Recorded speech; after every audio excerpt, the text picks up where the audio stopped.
शिव महापुराण वर्णन करती है किसी भी छठ के दिन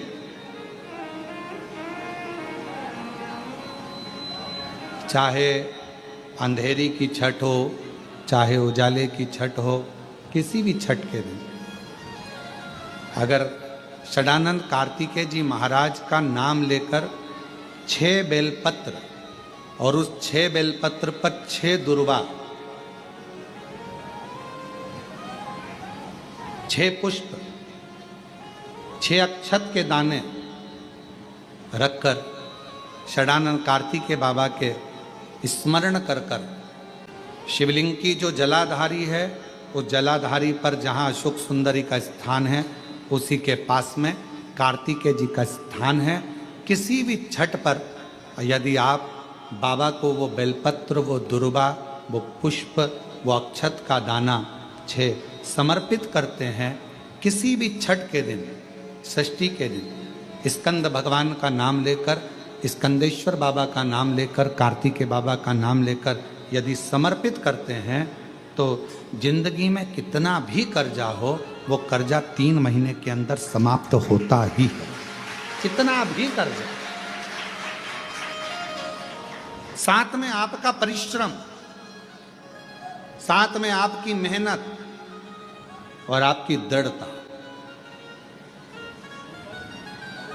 क्या होता है, लोग सोचते हैं कि हमने शंकर जी को बेलपत्र समर्पित कर दी तो कर्जा चूकेगा, पर साथ में मेहनत भी करना। अगर आप मानते हैं कि पूरी कथा का इसमें कई दुनिया के कई लोग हैं हमारी कथाओं को आधा काटते हैं आधा भेज देते हैं। गुरुजी ने कहा कि बेलपत्र पर शहद लगाकर चढ़ाओ, पर गुरुजी ने साथ में कहा कि रात दिन एक करो, पढ़ाई पूरी करो, आधी बात काट देते, आधी बात दिखा देते, पर उसका हमको कोई फर्क नहीं पड़ता है। आग लगे बस्ती में अपन रहो, उसका हमको कोई फर्क नहीं पड़ता, क्योंकि दुनिया का काम है गलत चीजें जनमानस में देना जिससे बदनामी हो, अब शब्द बोले जाए, ताने दिए जाए, गालियां दी जाए, ये दुनिया की रीति है। बहुत आते हैं दिन भर में, कहीं कोई दबाव देने के लिए आता है, हम तुम्हारी बदनामी करेंगे, हमको 1 करोड़ दो, हम ये छब्बा देंगे, हम वहाँ से आएंगे, हम ऐसा कर जाएंगे, हम वैसा कर जाएंगे। बहुत आते, दिन भर का काम है इनका, रोज का यही काम है, हमें ये करो, हमको वो करो।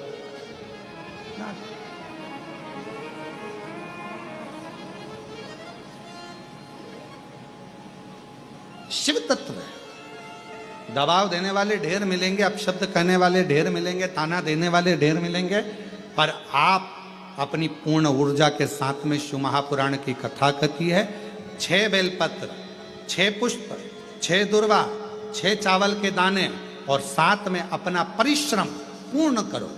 छठ के दिन स्कंद भगवान का नाम लेकर, स्कंदेश्वर का नाम लेकर भगवान शंकर के जलाधारी पर समर्पित करो, शिव जी से प्रार्थना करो और अपनी मेहनत को 4 चांद लगाओ, कर्जा चूकेगा जरूर, समाप्त जरूर।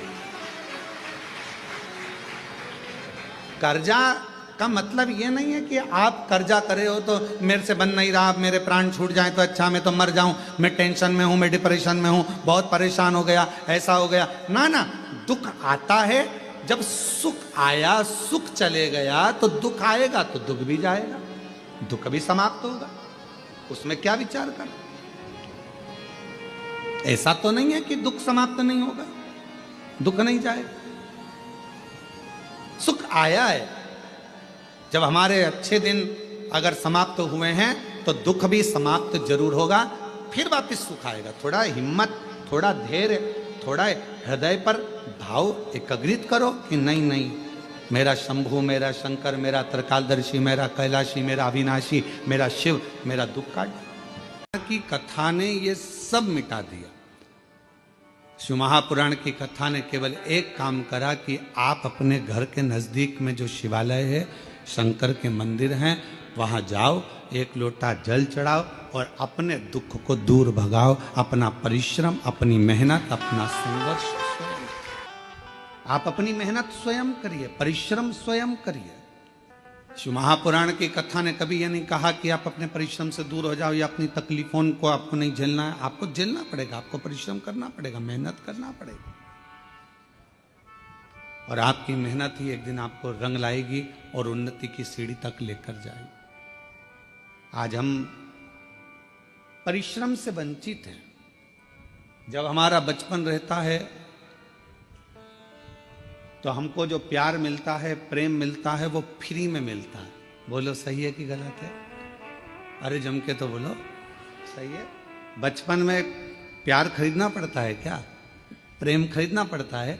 बचपन में कोई भी छोटा सा बच्चा है, इधर बाजू में जाएगा, उधर बाजू में जाएगा, सब उससे प्रेम करेंगे, गले से लगाएंगे, हृदय से लगाएंगे, गोदी में लेंगे। प्रेम प्यार बचपन में फ्री में मिलता है।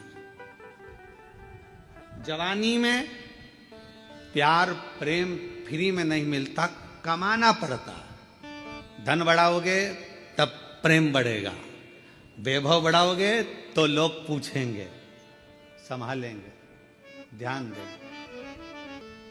कमाना पड़ता है।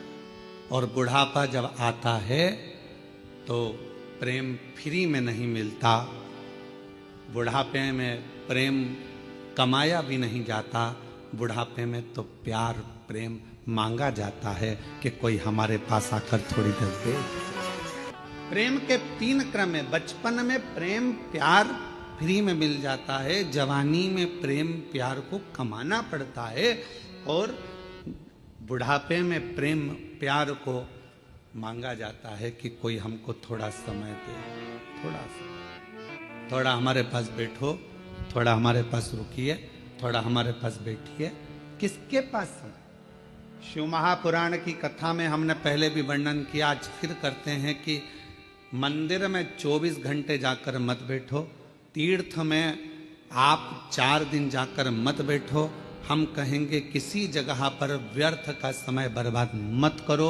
हम कहेंगे आप अगर थोड़ा सा समय आपको मिल जाए, आप पूजन भी नहीं कर रहे हो, पाठ भी नहीं कर रहे हो, अर्चना भी नहीं कर रहे हो, आप चाकरी सेवा भी नहीं कर रहे हो, तो इतना जरूर करो कि अपने घर में जो बुजुर्ग हैं उनके पास थोड़ी सी देर जाकर बैठ जाओ, तो आपकी पूजन का फल आपको मिलेगा,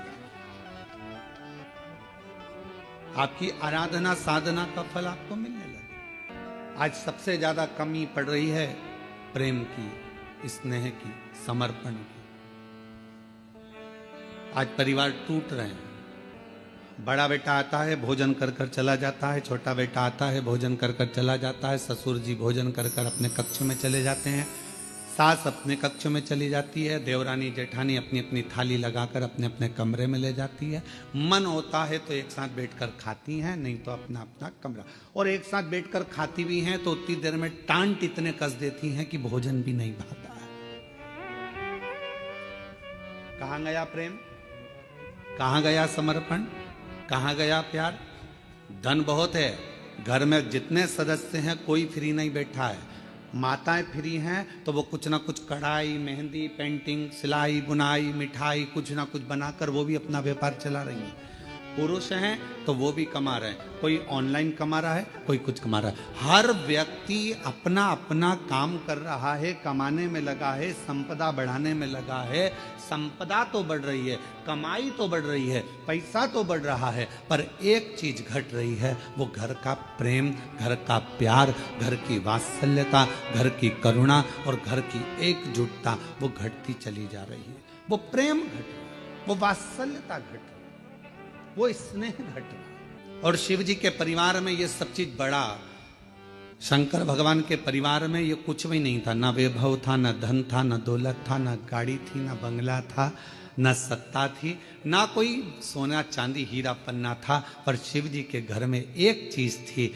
शमशान में भी रह रहे हैं तो प्यार से रह रहे हैं, और आकाश में रह रहे हैं तो प्यार से रह रहे हैं, कैलाश पर रह रहे हैं तो प्यार से रह रहे हैं, झोपड़े में भी वो प्यार के साथ रहते हैं तो उन्हें बैकुंठ जैसा सुख प्राप्त होता है। बैकुंठ। आप सबको कभी विष्णु पुराण किसी ने पढ़ी आप में से? जितने लोग आस्था चैनल पर श्रवण कर रहे हैं उनसे निवेदन करेंगे गीता प्रेस गोरखपुर की विष्णु पुराण को लेकर आओ और उसको पढ़ो। विष्णु पुराण में लिखा है कि लक्ष्मी जी से पूछा गया, एक दिन माता ख्याति ने लक्ष्मी जी को अपने घर भोजन करने बुलाया। लक्ष्मी जी अपनी माँ के घर गई और माता ख्याति के पास पहुंची तो माँ ने अपनी बेटी को बिठाया। लक्ष्मी जी ख्याति देवी की बेटी है, तो ख्याति ने गोदी में बिठाकर अपनी बेटी से पूछा कि बेटी, मैंने तुझे भगवान विष्णु के साथ ब्याया, मैंने तुझे भगवान नारायण के साथ विदा कर दिया, विवाह कर दिया, तो भगवान वैकुंठ में चली गई, सारा सुख तेरे घर में है, पर ईमानदारी से बता तेरा सबसे ज्यादा मन कहाँ लगता है, तेरा मन किस जगह पर लगता है? लक्ष्मी जी से पूछा गया। जलगांव के सेठों की तिजोरी में तेरा मन लगता है क्या? तेरा मन मुंबई में महालक्ष्मी मंदिर में लगता है क्या? तेरा मन तिरुपति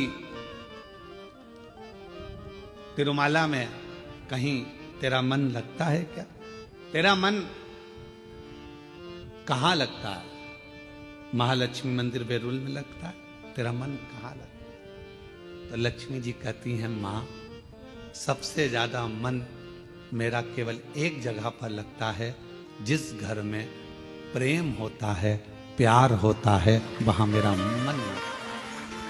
जहां मेरा मन प्रेम की जगह पर, प्यार की जगह पर, स्नेह की जगह पर, फिर वो गरीब का झोपड़ा क्यों ना? दुनिया की सबसे महंगी चीज क्या है? जल्दी उत्तर दो। दुनिया की सबसे महंगी चीज क्या है? दुनिया की सबसे महंगी 3 चीजें हैं। पहले नंबर पर नींद, दूसरे नंबर पर शांति और तीसरे नंबर पर अपने दिल का आनंद, मस्ती। ये दुनिया की सबसे महंगी चीज। पहले का नियम था, जब भी मम्मी पापा माता पिता जब बैठते थे एकांत में, तो कुछ परिवार के लिए अच्छा करने की बात करते थे, कुछ नया करने का प्लान करते थे। ये मोबाइल ने सारे प्लान फेल कर दिए। पत्नी अपना मोबाइल लेकर बैठी रहती है, रात्रि के समय पति अपना मोबाइल लेकर बैठा रहता है। एक कोने में वो व्हाट्सएप चलाती रहती है, दूसरे कोने में वो गूगल और फेसबुक चलाता रहता है। अब दोनों के आपसी तालमेल कैसे मिलेंगे? विचार तो समाप्त ही हो गए। बच्चों के लिए कुछ नया सोचने का मन नहीं है, बस पढ़ रहे हैं बच्चे, पढ़ा रहे हैं, ठीक है, स्कूल गए हैं, चले गए हैं। जो है आपस में आप लोग एक दूसरे से कक्ष के अंदर कमरे में अगर मिले हो तो थोड़ी देर बैठकर बात तो करो कि हमको आगे की प्लानिंग क्या करना है, आगे क्या करना है। हमारा पूरा समय हम मोबाइल को दे दिए, व्हाट्सएप को और फेसबुक गूगल को दे दिए। कितने भी आपके फ्रेंड बना लो इंस्टाग्राम पर, कितने भी आपके फ्रेंड बना लो व्हाट्सएप पर, कितने भी आपके फ्रेंड बना लो फेसबुक पर, कितने भी आपके फ्रेंड बना लो गूगल पर, कितने भी आपके फ्रेंड बना लो आप पूरे मोबाइल पर याद रखना, जब बीमार पड़ोगे, हॉस्पिटल में पड़े रहोगे, पूरे मोबाइल का एक भी दोस्त तुम्हारे पास खड़ा हो तो बता देना, खड़ी वो पत्नी ही रहेगी। जिसको तुमने टाइम नहीं दिया वो पत्नी, जिसको तुमने टाइम नहीं दिया वो पति, जिसको तुमने टाइम नहीं दिया वो सास, जिसको तुमने टाइम नहीं दिया वो ससुर, जिसको तुमने टाइम नहीं दिया वो मम्मी, जिसको टाइम नहीं दिया वो पापा। आखिरी में खड़े केवल परिवार का ही व्यक्ति रहेगा। बाकी के जितने मोबाइल पे जुड़े वो बाद में लिखने को तैयार मिलेंगे, ओम शांति।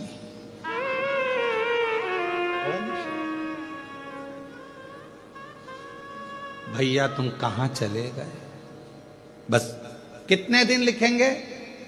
एक दिन, क्योंकि उनको मालूम अब तो कोई इंस्टाग्राम चलाने वाला नहीं, इसका कौन फेसबुक यूट्यूब, बात खत्म। और हम उनको समय दे रहे हैं जो हमको समय दे ही नहीं पाए। अपने माँ को हमने समय नहीं दिया, पिता को समय नहीं दिया, अपनी पत्नी को समय नहीं दिया, अपने पति को समय नहीं दिया, अपने बच्चों को समय नहीं दिया, अपने भाई बंधु को समय नहीं दिया, और बहन को समय, भाई को समय, इनको समय नहीं दिया, और सबको दिया। दिन भर लगे रहे, दिन भर कि कौन काम आया? एक बार लिख देना मेरे को 5 लाख की जरूरत है, देखिए हम पूरे मोबाइल में से कोई 5 लाख रुपए भेज दे तुमको। 5 लाख भी जान दो, 500 रुपए के लिए लिख दो कि मुझे 500 की जरूरत है, 500 कोई भेज दे तो बात। आप जिसको समय दोगे वो तुम्हें समय देगा। यहाँ कथा में बैठकर आप फालतू का समय बर्बाद नहीं कर रहे, आप शिव को समय दे रहे हो, शंकर जी को समय दे रहे हो, तो मेरा शंकर भगवान भी तुम्हारी दुख की घड़ी में समय जरूर।